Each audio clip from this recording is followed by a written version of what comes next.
Hey, what's up, everybody? So welcome back to just this long overdue episode of the Mysterious Huntsman show. And by the way, this show is for entertainment purposes only. And it's really wild that we have to say things like that again, but that's kind of where we are. So we'll just get to it. So tonight on the show, we are joined by one of the most respected pioneers and researchers in cryptid television, Doug Hajicek. Doug is a creator and executive producer of History Channel's MonsterQuest, the series that became the gold standard for serious cryptid investigations. Doug has a career spanning nearly 4 decades and has produced more than 270 television documentaries and shows that have been seen throughout the world. Beyond television, Doug is an inventor whose camera systems captured the world's first footage of a free-swimming giant squid in the deep blue, a breakthrough that literally changed marine biology forever. Doug has also consulted on many major series, including In Search Of, The Proof Is Out There, and Survivorman Bigfoot, one of my personal favorites. And he currently co-hosts and produces Untold Radio AM on the Untold Radio Network. From science and wildlife to Bigfoot, cryptids, and the unexplained, Doug has pretty much wrote the book. So, Doug, welcome to the Mysterious Huntsman. I can't thank you enough for you sharing your time with us. Hey, Paul, how are you? I'm doing well. You are the first person that ever contacted me when I was on Facebook. When I joined in about, it must have been like 2018. It hasn't been that long. Yeah? Yep, and you were the first guy to message me.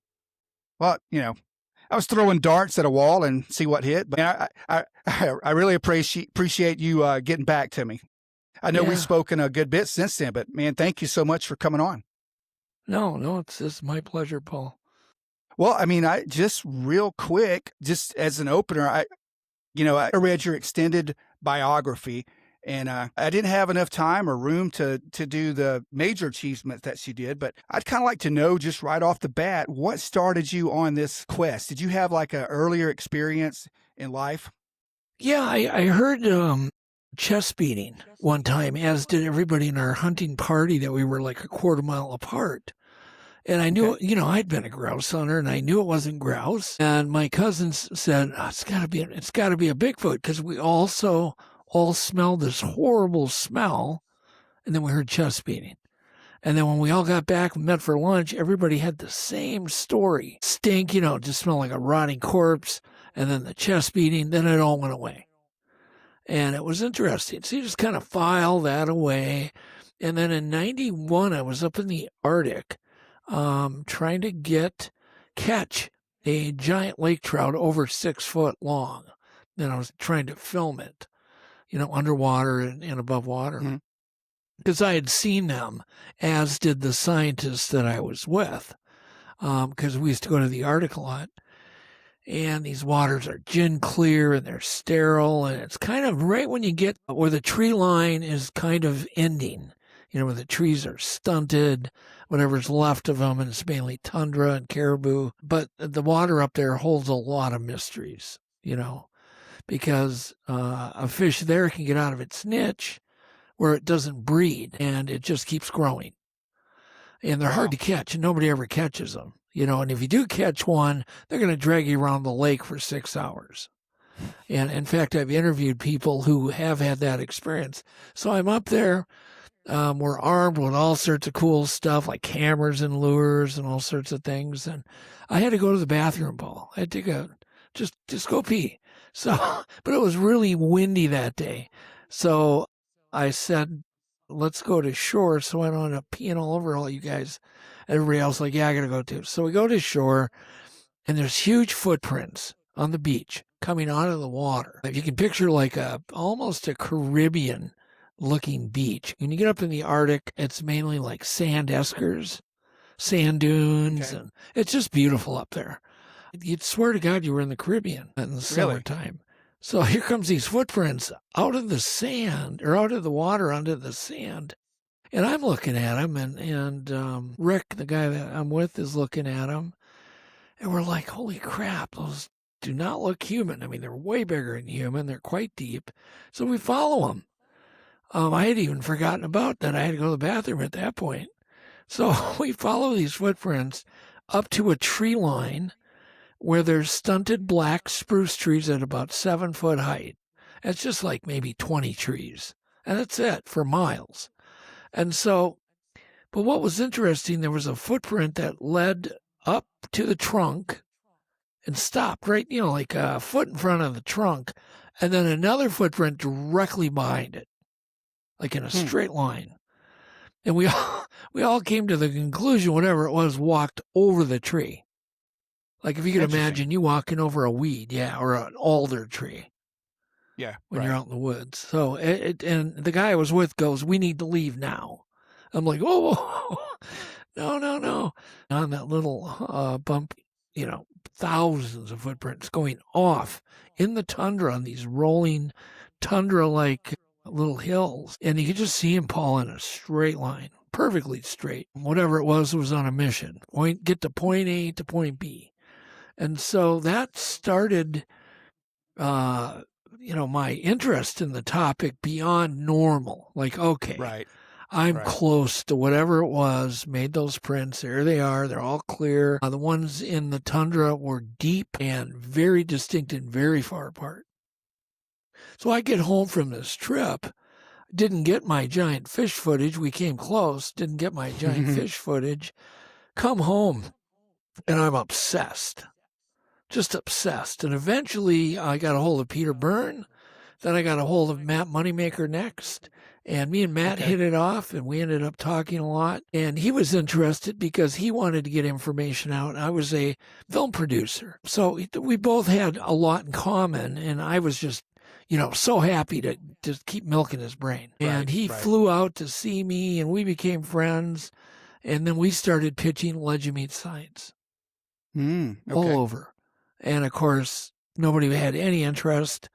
And one day I finally secured an agent to rep me. And he pitched it to a guy he knew at Discovery Channel. And the guy goes, "Oh, I love it. I'll take it." And that was the start of my Bigfoot TV career. And we ended up doing Legend Meets Science. We had to shoot it in film. As you know, it was successful. I mean, we ended up doing what we had set out to do.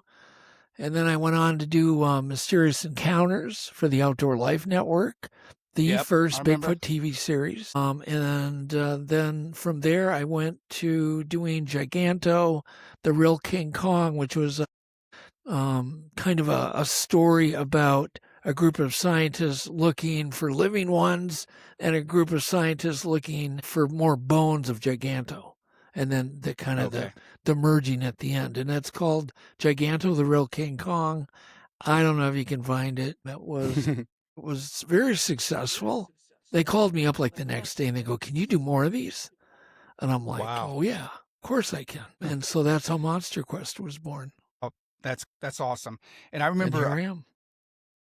No, it's amazing. I mean, I'm a little older, and I grew up watching In Search Of, and then it went to, I think, Unsolved Mysteries, and then a few other shows in between. But then you guys came out, and that reignited everything for me. And I think I've already watched a few new episodes. Are you involved in the newer episodes? Well, no. Yeah, I don't really want to talk too much about that. Sure. No, it's their own version because of, I would imagine, money's tight. I call it the Temu version. They're not doing any science. I've seen an episode. It's still a good show. Still gets a lot of witnesses forward and reenactments. So it's still a good show, but it's not the show I created, which was a lot of science, quite a bit of history, and an expedition. They don't do that either. Yeah, I'd noticed that. I didn't. So there's 3 elements that are missing from the show. Yeah.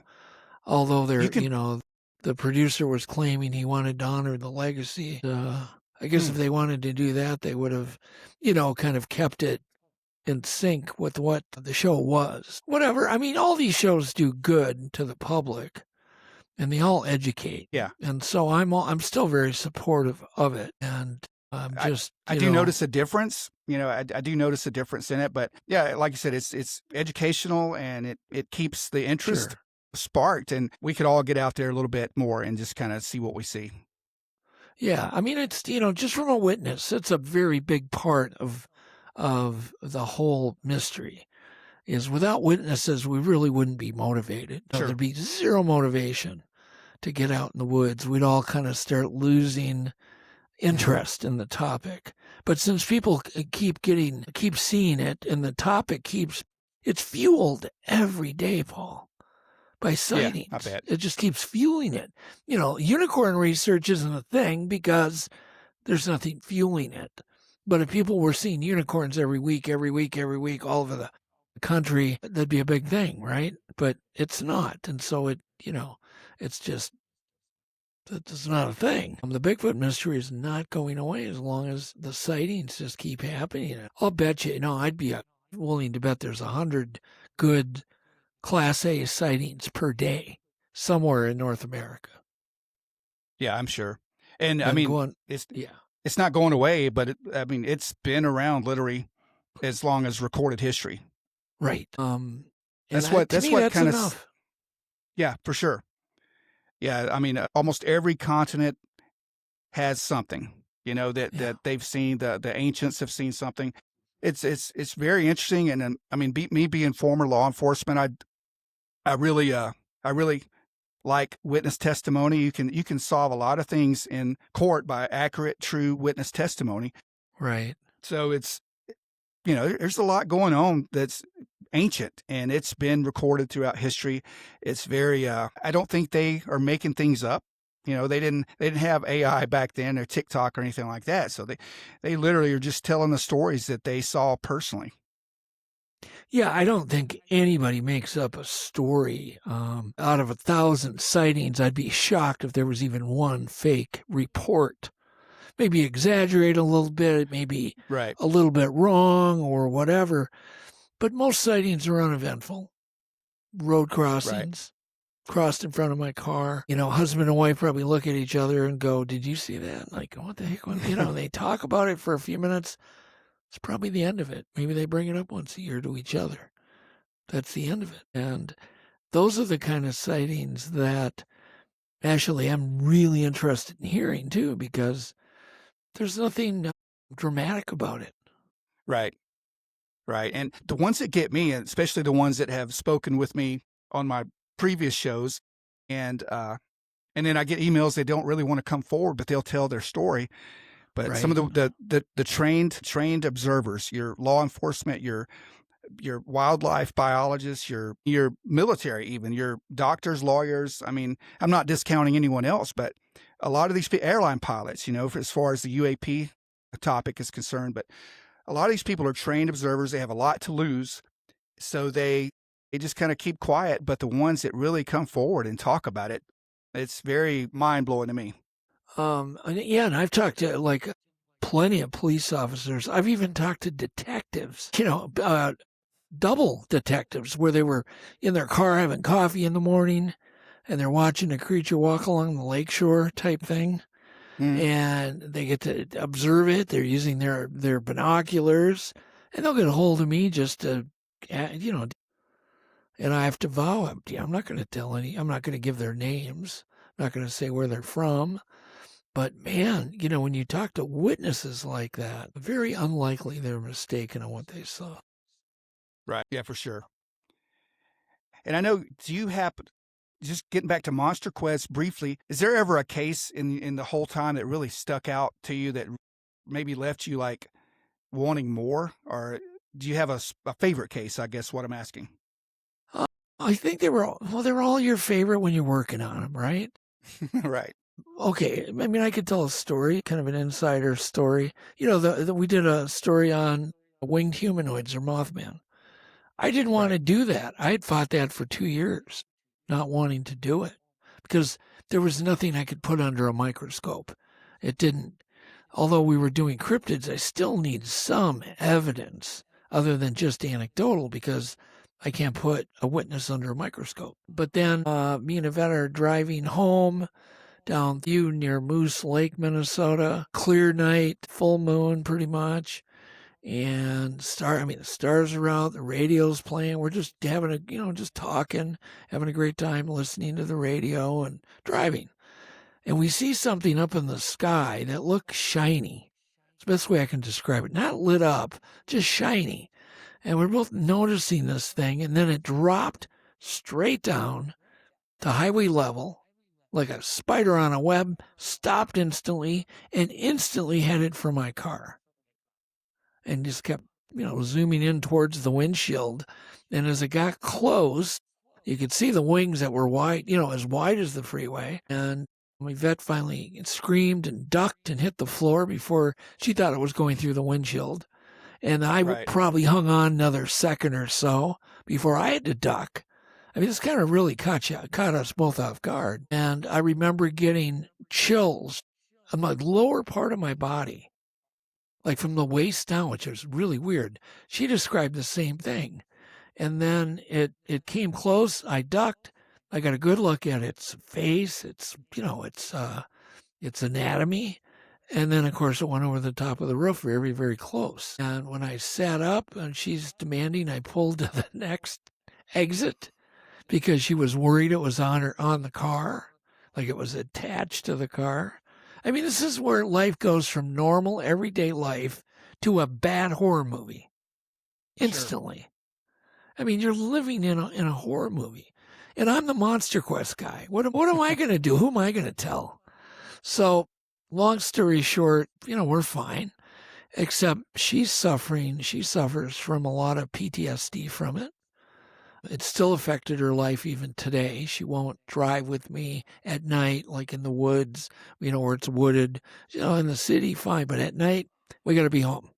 She's not driving in the car anymore. But I called my agent and I said, I'll do that Mothman show.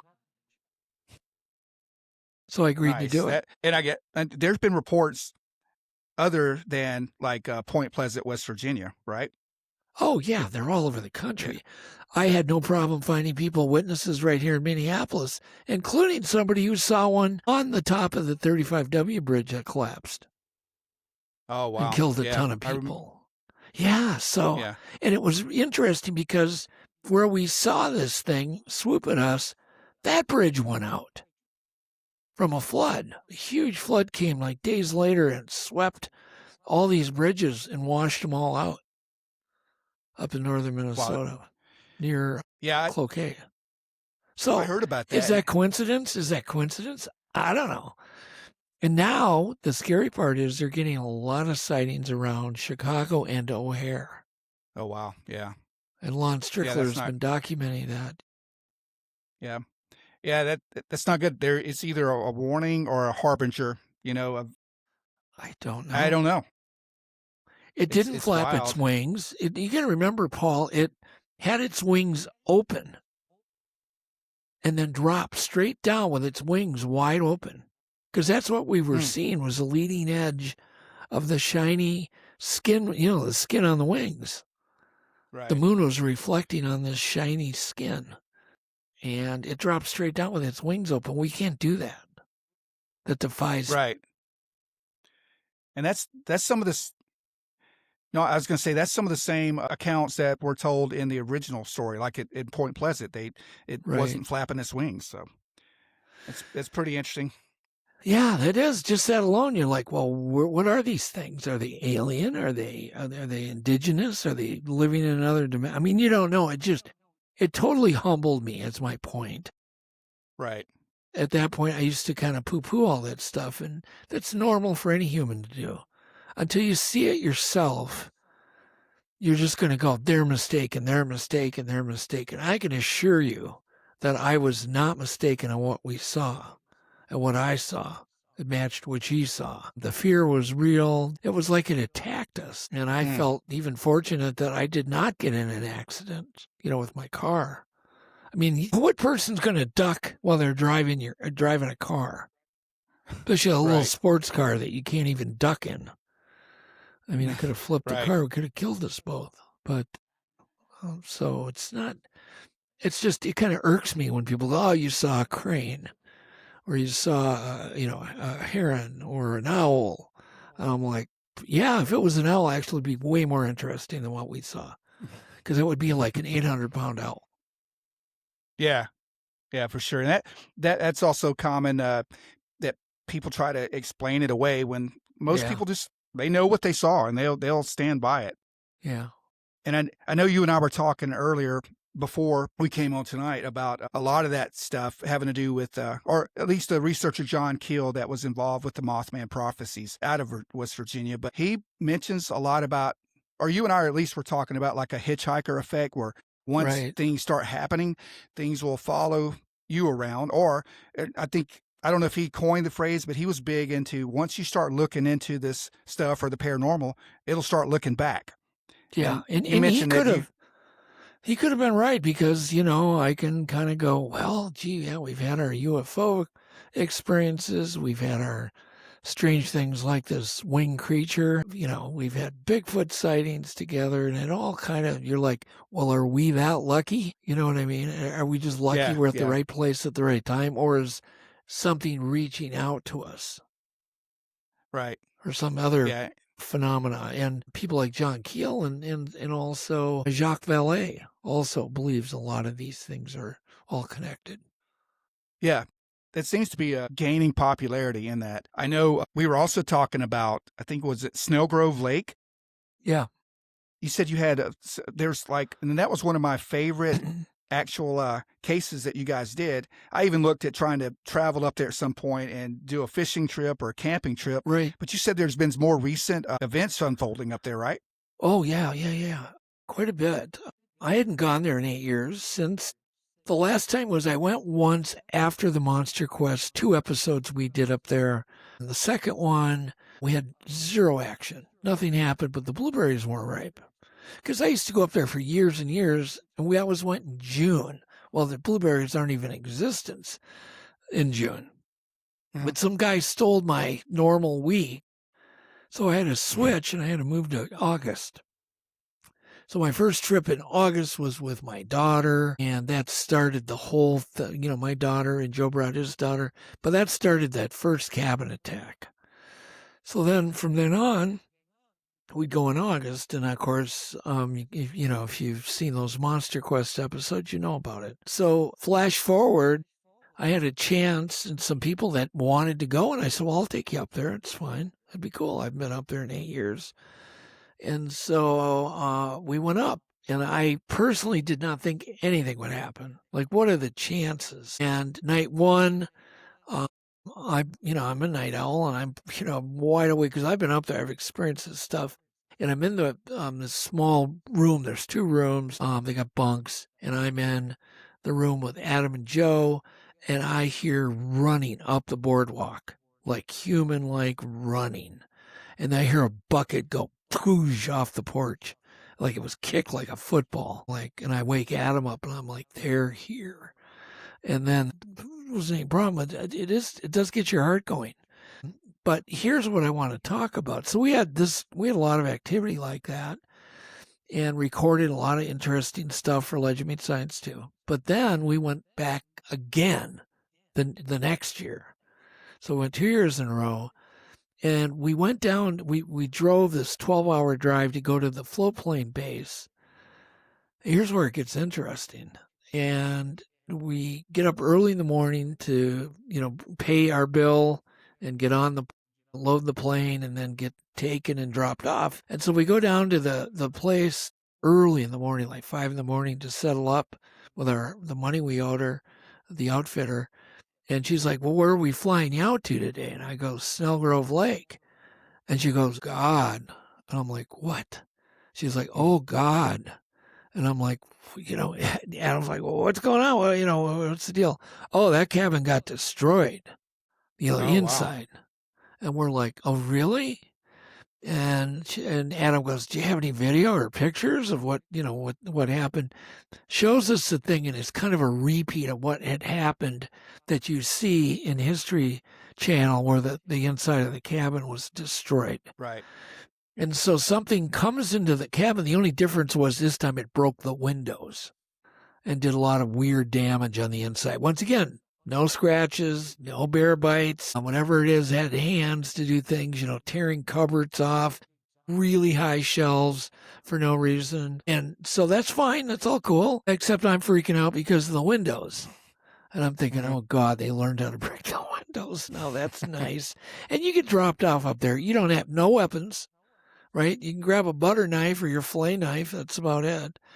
And so that's all good. We pay our bill. She shows the video, gives us the video. If I come back, I can actually get that to you and you can play it. So the video starts out this way. It's great. The pilot and his co-pilot walk in the outfitters, walk in the cabin, and they go, "Welcome to Snell Grove," and then the F word. As they're looking at all the damage. And so then they come back, they fly in with all the materials they need. They stay there 3 days. And then they had to finish the doors were wrecked. And so they had to finish one of the doors. And so we get down to the float dock, and our pilot, Guy, goes, "Well, where am I taking you boys today? Where am I dropping you off?" And we go, "Snell Grove." And he goes, "God." And we're like, "Well, yeah, we know about the damage. And we heard you guys like patched it all up and everything's fine." He goes, "No, that's not what I'm talking about." I go, "What are you talking about?" He goes, "Well, we got everything done and fixed. And then we had to go back just to like put the locks on the door. And there was a big giant tree pushed and set on the roof. No damage to the cabin, but it would block the front door." And he showed me this picture, and there's this massive, and I know that tree well because I've been going up there 40 years. It's like the biggest tree on the whole lake. And they tipped it over, and it just blocked the whole entrance to the front of the cabin and did not even dent the roof. So it didn't hurt the structure at all. Now, you figured, what are the chances of that? Then I go, "Was there any wind?" He goes, "There was no wind that night." And he shows me a picture, and I get to see it, and I have the photo. And so we're just like, crap. It doesn't want people there anymore, or it or them or whatever they are, And so, but we end up going there, and that trip was insane. Like the activity was insane. Like down I may have to witnessing all sorts of strange stuff, and including hearing talking, like samurai type talking into one of our cameras that had sound recording. So we ended up gathering that too and collecting hair and, a lot of really good stuff. And the reason those guys wanted to go back because of all the activity we had the year before. So.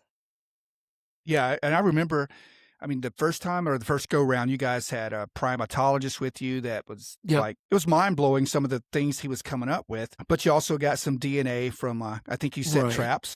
Yeah, it was actually Kurt Nielsen, who was a DNA expert from the university, Dr. Jeff Meldrum. But it was the primatologist I brought up the next visit, the next year, because we set up a blind in the camera so we could pretend like we were sleeping but be awake. Oh, yeah. So we built this cool, it was a great idea, right? We had monitors. It was all monitored. We could watch everything. But nothing happened because the blueberries weren't ripe that year. So we did all this work, and then the pilot flies in and goes, "Guys need to get on the plane.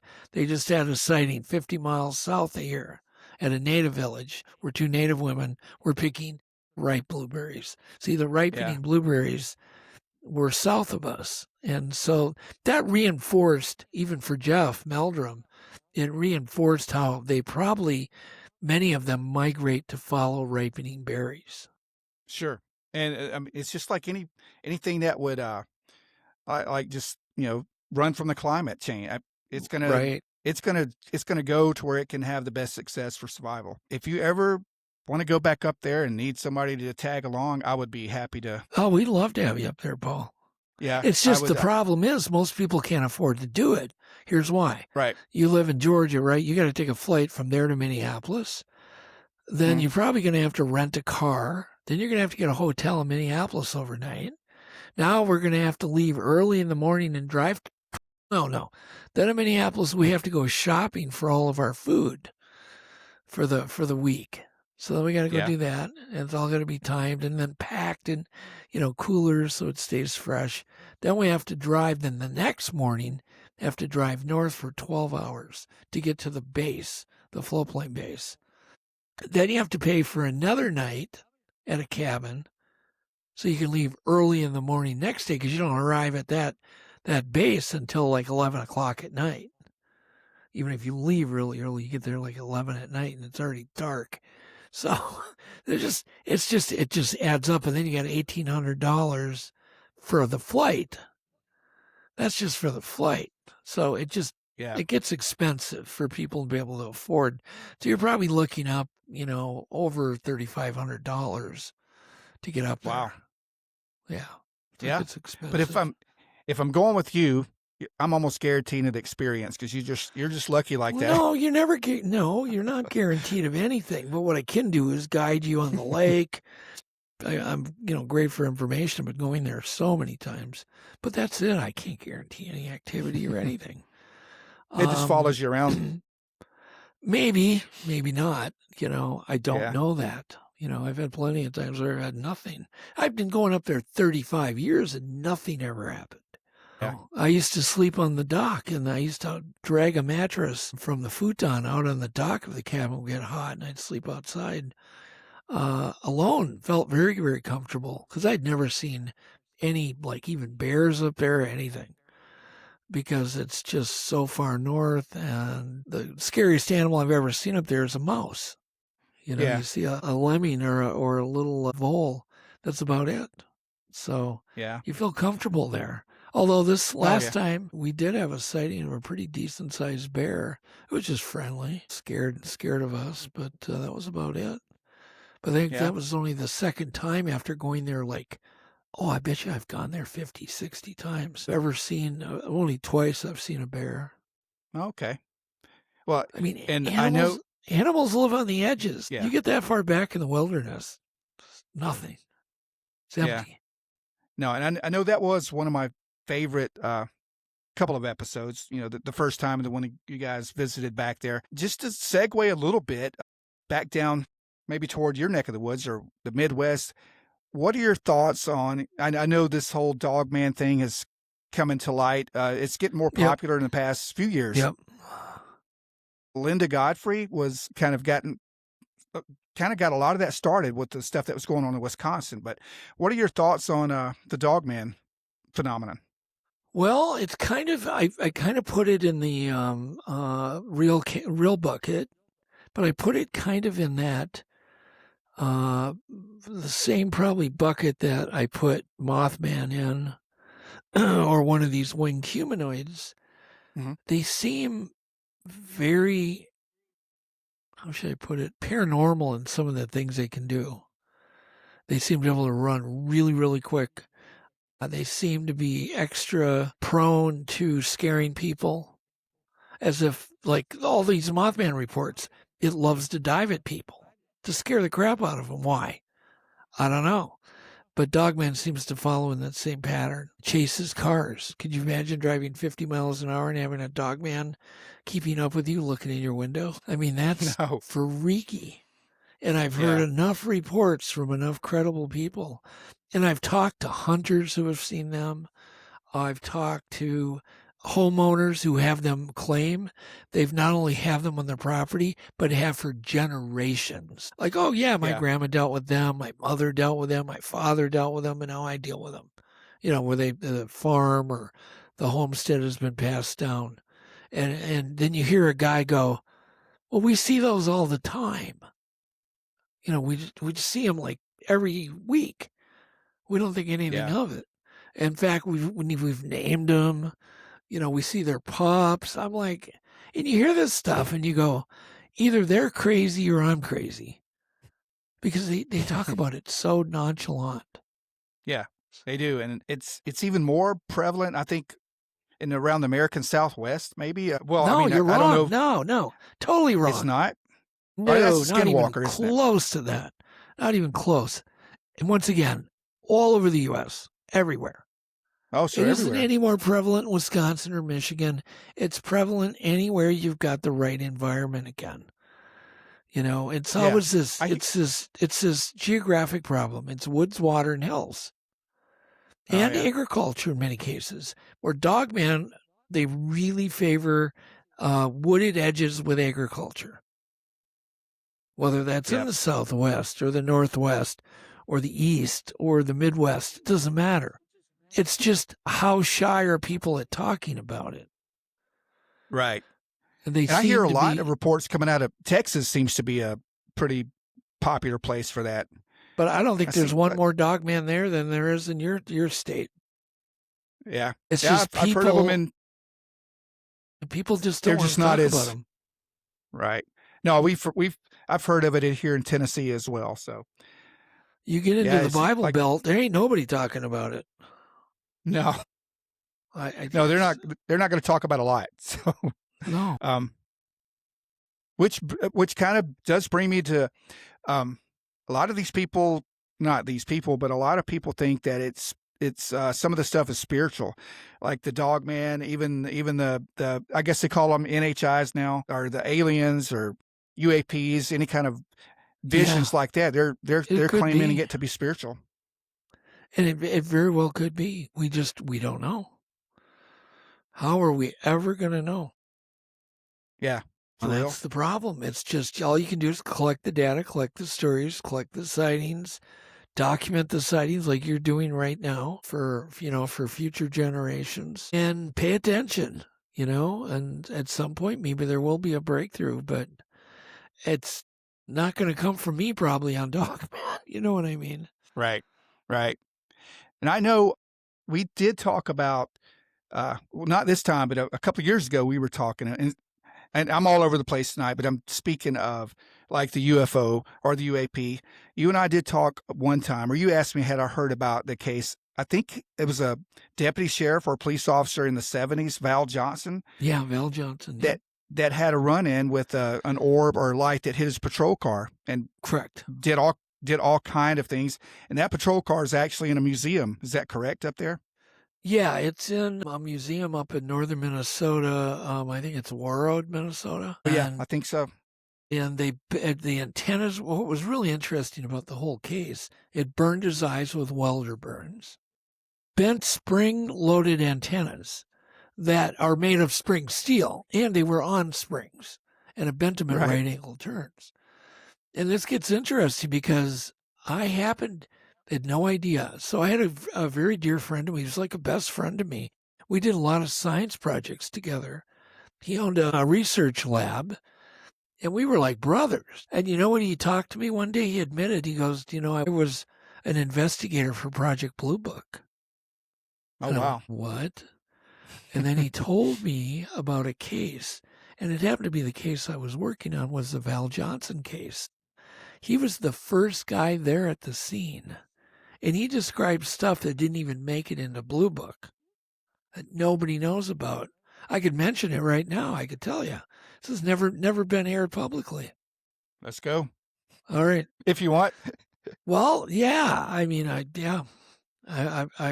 put on my bulletproof vest tonight. So he gets there, and there is stuff that's smoldering. And he finds the car's still there, everything's there. He finds the glass from one of the taillight lenses stacked up like a pyramid, like stacked beautifully. Interesting. Like the top part of the piece of glass was tiny, and even that's at the very tip. There were numerous triangular holes in the car. Not just one, but numerous ones. The clocks had stopped. But what surprised him most was these piles of glass that were stacked, as if somebody left it there as a calling card. The glass stacked. And then it never made it in Blue Book. So his story is this. He goes to Chicago to meet with some general to give his report on that. They were very interested in the case, to give his written report on that Val Johnson case. Gives it to this, I don't know if he was a general or what he was, in Chicago, gives it to him, and the guy reads through it, doesn't say a word, and he takes it and he kind of tosses it towards, I'm not going to mention his name, towards him, and goes, I've seen enough of this crap. I don't want to see any more of it. And walked away. Didn't even take the report. Wow. That's very telling. Yeah, it is. And so that's all I can tell you. And I was told this directly by the original investigator. It was odd that I knew him, right? And I was working on doing a piece for a show called Mystery Quest, a spinoff of MonsterQuest. And it was a show that I had created, and it's a long story. But anyhow, they ended up calling me, and all of a sudden one day I answered the phone, and he goes, Doug, this is at the museum where the car is. He goes, where are you? I go, what are you talking about? He goes, well, your crew's here. And I'm going, no, they're not. He goes, yeah, they are. So they had sneakily sent up and decided to trigger the show, even though I had not only created it, created all the episodes, did all of the investigative work on every one of them. I'm the one that found the car, right? Because it wasn't in a museum at that time. It was just in a barn. So I find everything, do all this. You work. I'd have to say I probably had 40 hours of work into just that episode, right? And then you find out on the back door that they're going to do the show without you. I call them and they go, well, we give you enough work. I'm like, okay, that's a great reason. Yeah, that's a good reason to not compensate me for all my, and I had developed 50 episodes. It's a lot of work. Yeah. Yeah, I'm sure. So anyhow, those are some of my more bitter moments of that particular Val Johnson case, because that was the one that got back. I can tell another really weird. This story is really bizarre. I can't even believe it happened. With Stanton Friedman and I. Stanton was a good friend of mine, and he was up visiting me up at my home. And one day we were a little bored, and I said, hey, let me call my buddy over at WCCO radio, AM radio station, and he can interview you. And so I call him up, and he's like, I got Stanton Friedman. You want to interview him today? Because we got nothing to do. We'll drive down. We'll have lunch. We'll drive downtown. I'll take him to the station. And so, yeah, it'd be awesome. So we go there, and we get set up on this old analog radio station, where they still got the old square cough buttons and all. And so we go there, and Stan goes to the DJ. He goes, oh, it's the 50th anniversary of the Lonnie Zamora case in Socorro, New Mexico. That's a good one. It's a good case. But Stan was one of the investigators on that case. But he's telling the guy during a commercial that's the 50th anniversary. And the guy just randomly goes, well, I was there. Stan goes, what do you mean you were there? He goes, oh, no, I was there during the whole thing. Stan's going, what?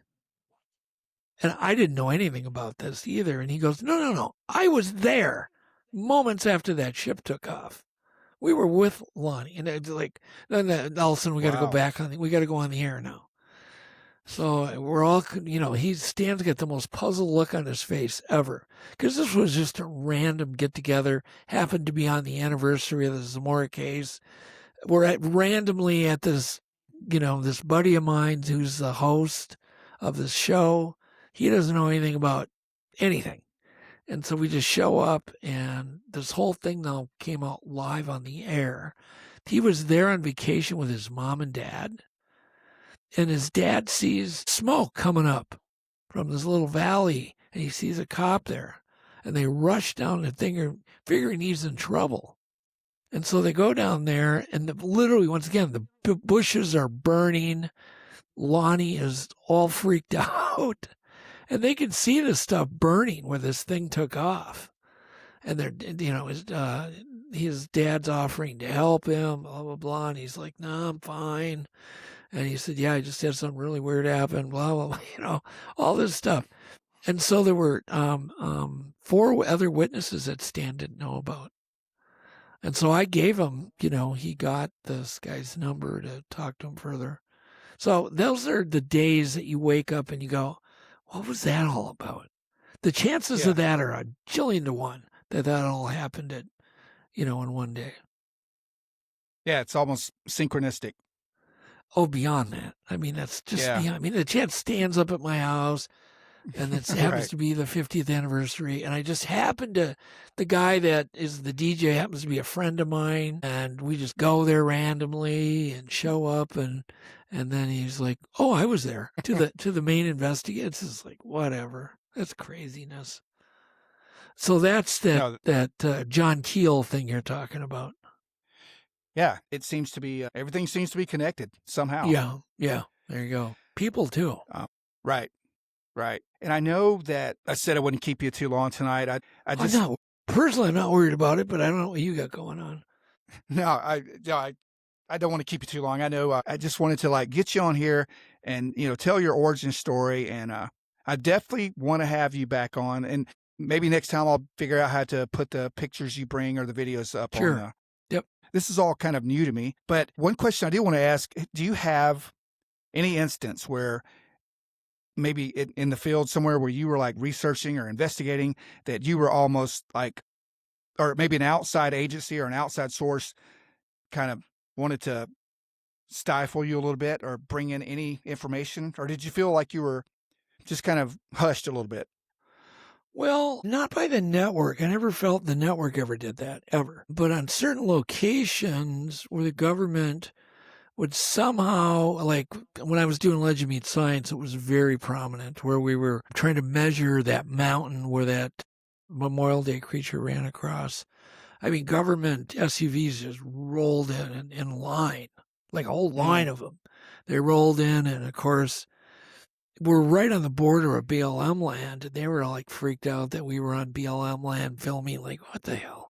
I mean, it's right on the border. It isn't like it's marked, right? And so I'm like, no, we're not on BLM. We're on public land here. We're good.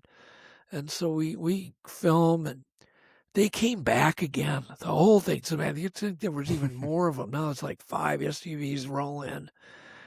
And so they were just questioning us again. Like, what are you doing here? And I'm like, we're measuring a mountain because there was a Bigfoot sighting here. And I kind of turned it on the main guy who was questioning. I go, have you guys had any Bigfoot activity? Because they're government agents. And he goes, no, blah, blah, blah, blah. And finally, they were all convinced again, they're just spying on us. And then they all left. And then here they come again. Next day again, they're all these it's kind of weird when 4 SUVs, these big Cadillacs, whatever they are, come rolling in. And I just hid in the tent. I figured they're going to arrest me because, why are they coming back again? Maybe we stepped on BLM land, right? And I'm just I'm just going to go in the tent, whatever. Maybe they'll just go away. And so the first thing they did is they go to the guy who'd set up the camp tent to feed everybody, and they go, where's Doug? So he points over to the tent, and I'm like, oh, come out. And the guy goes, I need to talk to you in private. I'm like, okay. So they drag me aside quite a long ways from everybody, and I'm thinking, oh, God, here we go. He goes, remember when you asked us whether we've had Bigfoot sightings? And I'm like, yeah. And they go, I lied. And so then he told me what had happened here and there, and how some of the evidence they had collected and whatnot, and bless their hearts, invited me to come look at it, the evidence. And I couldn't do it, but I sent somebody else to go look at it, take photos of it, footprints and so on. So it was interesting, but it just seemed a lot of effort. You know what I mean? Yeah. They seemed. It was kind of weird doing measuring an entire mountain with LiDAR. Back then, nobody even knew what LiDAR radar was, right? Right.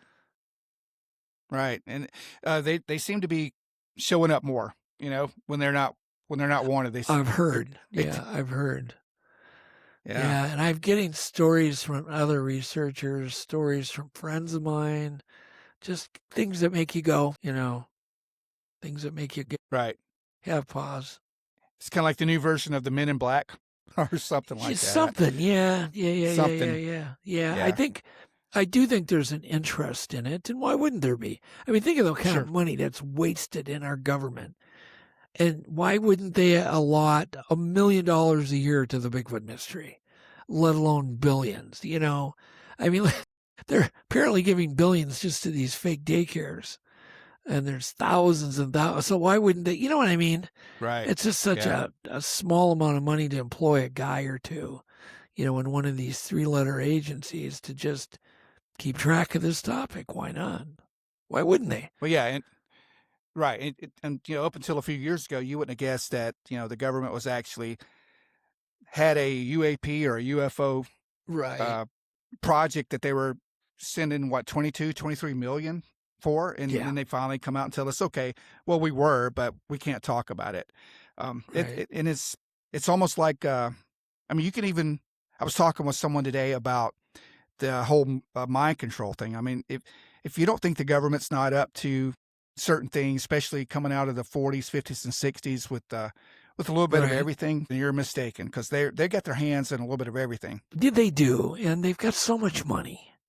I mean, if you can give away almost $1 trillion in fraud, I mean, things that anybody could just find almost instantly, if you just cared about it. Think about all the things they are using that money for, all over. Oh, sure. And yeah, so I've kind of always known all of this for many years.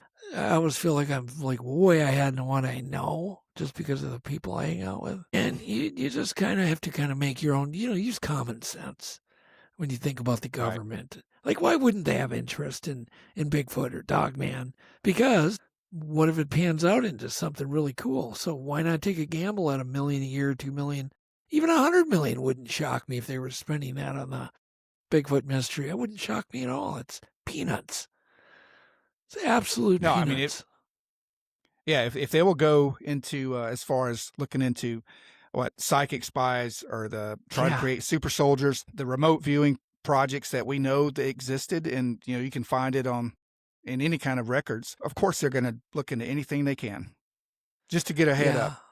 Yeah, and so I don't know, why don't they just be open and just get involved? Call me up, call you up, call the people up that are having things. Just be open about it. I think they'd get a lot farther with it. Sure. Instead of sneaking around, doing stuff. Because we've had I'll get a call of a sighting from a research team or some people I'm working with, and they'll have a sighting, and then suddenly there's a plane circling that didn't register. It's just circling right where the sighting was, and then they go back. Like, really? That was kind of weird.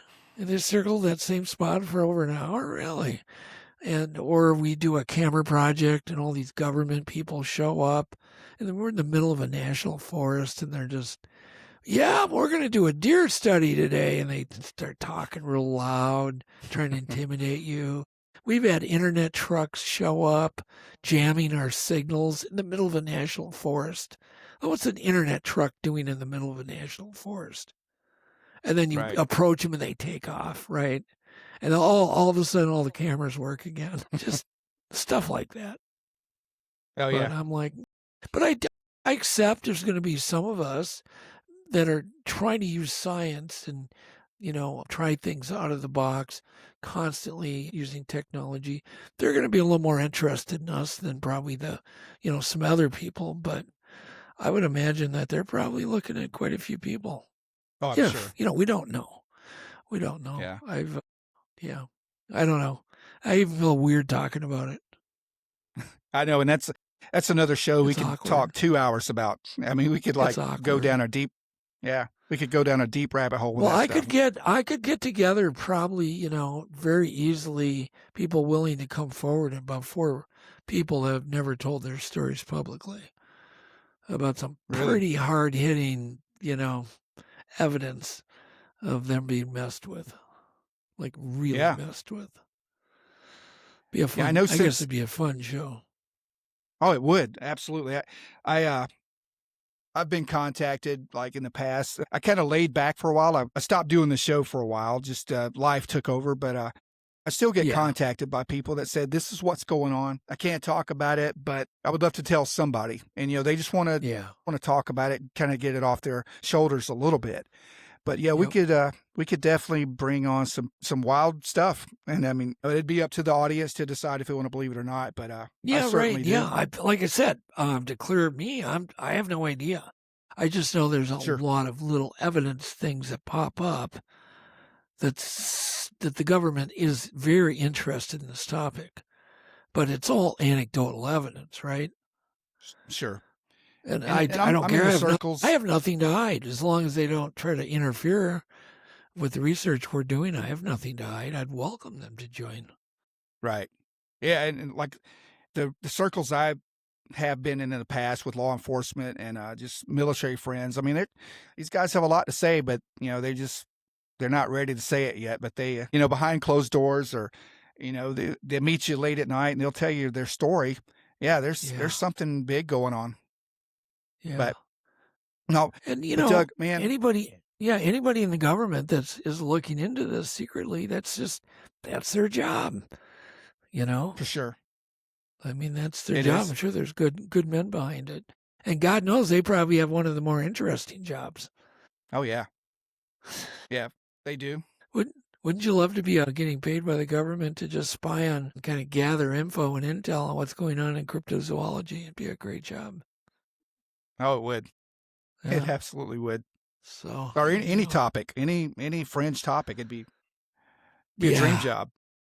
I just to have I just love anything to do with cryptozoology because it's a lot of so many great people in it. Yeah. Yep. And we recently lost a couple of really great people. Yeah, I know. Yeah, but there's others coming up that are picking up the torch and keep moving. Yeah, Jeff is like super. I mean, just him alone. I worry about that torch. It's gonna be a tough one to replace Jeff. But yeah, Dr. Jeff Meldrum for sure. Yeah, and of course, once again, it was a gut punch on my project. And I'm going forward, but it just makes it that much harder. And we're gonna finish his book. Because he got a great start on Legitimate Science 2 book. We'll get it done. Well, I hope so. I look forward to it. I know I would definitely want to have you back if that happens, or I want to have you back anyway. I'll come back anytime. I just like you. I think you're awesome. So I think you're a great guy. You're one of the thank nicest, you. Likewise. Nicest people in this. And it's too bad we hadn't talked in like 5 years, which to us seems like one day, Right. No, it's good that we can pick back up where we left off. Yeah. But real quick, if you don't mind, tell people where they can find you. Or I know your podcast is doing well, the Untold Radio. But tell everybody what you got going on and where they can find you. Okay. Well, I'm beyond doing Legitimate Science 2 and the Untold Radio Network. You can find my podcast that I do on Sunday nights personally, but there's like 11 or 12 other ones that are great. Probably better than mine, like Swatch and Holler and Real American Monsters and Talking Weird and Monsters on the Edge. And, there's all sorts of shows. So the best way to get hold of me, if anybody wants to, is just on Facebook Messenger. I look at it once a day. I don't check it all day long, but at night I sit down and usually have, 50 messages I have to reply to. So, and then we're just hoping to just continue and be healthy and just keep, investigating this great. Yeah, same here. I hope to continue, and that's why I kind of wanted to start back. It's just seems to be ramping up, and I wanted to just get back out there. I missed it, and yeah, man, I just appreciate you, and call me anytime, and I'll start working a second and maybe a third job so I could save up to come with you to Snow Grove, and okay, we'll see what happens. Maybe sell a kidney or something. Yeah. The kidney, Al. You got 2 of them. Go ahead. I do. So far, but no, man. I appreciate you. Let's talk about it. I'd love to get you up there. For sure. It is really a lifetime experience to go up there. Oh, it really I'm sure. is. It's worth it. It's life changing for a lot of people. Yeah. So it would definitely be a lot better for you than going to Disneyland. I can guarantee you that. I'm not. Well, yeah, I've had enough of that place. I'm. You know what? Just real quick, talking about going. I'm not far from the Land Between the Lakes, and I know you have heard of that area. There's a lot. Oh yeah, I just that's had going on for. Yeah, I just had a friend who Yeah. camped there solo. I'm thinking, I just yelled at him. I'm like, that wasn't the smartest thing to do. Yeah. Yeah, probably not. But no, but I'm gonna go there soon, I hope, and do some camping myself and some hiking and just kind of check it out. You're welcome to come Alone? down and Alone? no. No, I used to think that, but I don't know. I think I'm getting smarter in my older age. So when are you going? When are you going to do this trip soon? Yeah, like I said, I'm only probably 2 hours from there, from where I live. Gee. I mean, yeah, I can go up there at any point. So I mean, I might wait. I don't want to go when it gets like super hot, but I mean, in the springtime when things start to bloom and kind of grow back again. I mean, they have like a big game preserve. They have elk, buffalo. They have all kind of things going on there. It's a beautiful Yeah. place. So but there's also a lot of going on, especially with the history of the dog man throughout the centuries, I guess. And there's a lot of talk about that place there. So Well, my buddy had activity from night one there, like really yeah, major wow, activity. So rocks thrown at him, obviously okay, from wood knocks, all sorts of crazy stuff, including well, that sounds more like I think he even got kind of grabbed him while he was in his tent. So I'm like, well, that's great. oh man, That's a great place to go alone. yeah. Well, yeah, tell him I'll be glad to go with him next time if he just. Oh, I guarantee if I told him he'd come join you. Okay. He's Well, yeah. just nuts. He's nuts. I'll let you know when I'm planning a trip. Yeah. Definitely let me know, Paul. All right. I will. So, I've got a couple of buddies back in Alabama that are, they're former law enforcement as well, and we've kind of do these excursions together. We'll hike and camp or kayak, and we'll go for a couple of days and just get into an area and see what we can just observe or listen. We don't really try to put up the game trail cameras or make a lot of noise. We just like to just kind of just quietly ease into the area and then just see what we can experience. oh, very cool. Well, let me know. Yeah. I'll look forward to hearing from you, Paul. I sure will. Well, Doug, thank you so much, and we will talk very soon, I hope. And happy New Year, and we'll talk later. All right, bye-bye. And thank you guys for listening to the first episode back of the Mysterious Huntsman. Probably going to be doing a few more shows. So if you like what you heard tonight, please check out the Mysterious Huntsman. I'm on Facebook. I'm on Instagram, TikTok, and now I guess Riverside FM, or as you're watching on YouTube. But yeah, please like, share, subscribe, share with your friends or whatever you can. And I think I'm going to be trying to get some merch out pretty soon. I know people like t-shirts, mugs, hats, hoodies, whatever. But yeah, thanks a lot again for showing up tonight, guys, and we'll talk to you later.